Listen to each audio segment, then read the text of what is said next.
Mungkin Anda pernah mendengar cerita tentang Sirifat Poravetfutikul.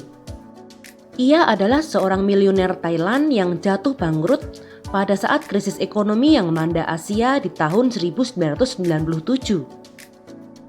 Diawali pada tahun 1977, ia memiliki aset sebesar 8,7 juta US dollar, namun krisis Asia menyapu bersih semua kekayaannya sehingga ia harus berjualan sandwich di jalanan untuk bisa bertahan hidup.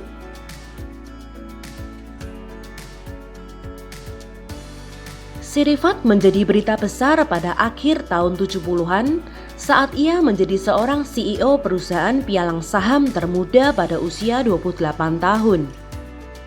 Sepanjang 11 tahun kepemimpinannya pada perusahaan itu, ia menjadi perusahaan yang sangat dipercaya untuk mengelola harta orang-orang terkaya di Thailand pada saat itu. Sirifat hidup super mewah sebagai pengembang properti dan pemain saham. Ia biasa berjudi dan bahkan pernah menghabiskan 2 miliar rupiah dalam semalam.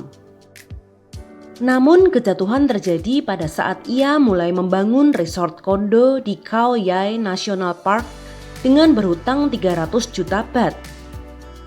Krisis Asia melanda, harga properti ambruk, dan Sirifat mengalami kebangkrutan habis-habisan. Pada saat itu, bank menyita seluruh aset Sirifat dan masih berhutang setara dengan 180 miliar rupiah. Saya adalah seorang pengusaha yang jujur, tetapi saya serakah. Saya punya 100 juta baht.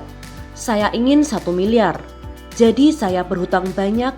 Pada saat itu saya membayar bunga 17% yang akhirnya membuat saya terpuruk.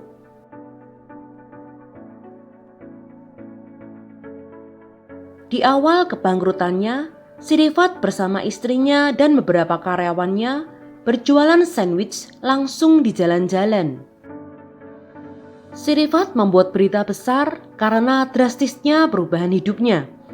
Dari orang yang super kaya raya menjadi seorang penjual sandwich jalanan.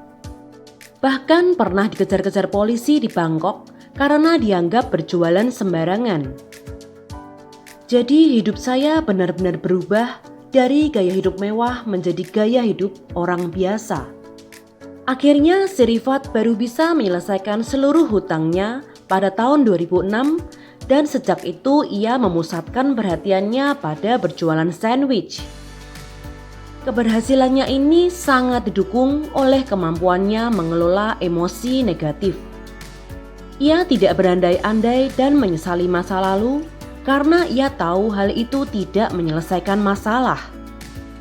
Fokus pada kegagalan justru akan membuat seseorang bertambah gagal. Oleh sebab itu, fokuslah pada masa depan. Sirifat tidak berusaha kabur dari hutangnya. Ia juga tidak memilih untuk hidup dalam kehidupan yang tercela. Namun ia berusaha mencoba membangun kembali dirinya, berdiri di kakinya sendiri, dan membayar hutang-hutangnya dan hidup dengan kepala tegak di masyarakat. Dan hasilnya saat ini perusahaannya sudah masuk ke bursa saham dan sudah go public. Sebenarnya sangat tidak mudah untuk orang sepertinya ini kembali ke jalanan. Ada orang kaya yang senasib dengannya memilih untuk bunuh diri.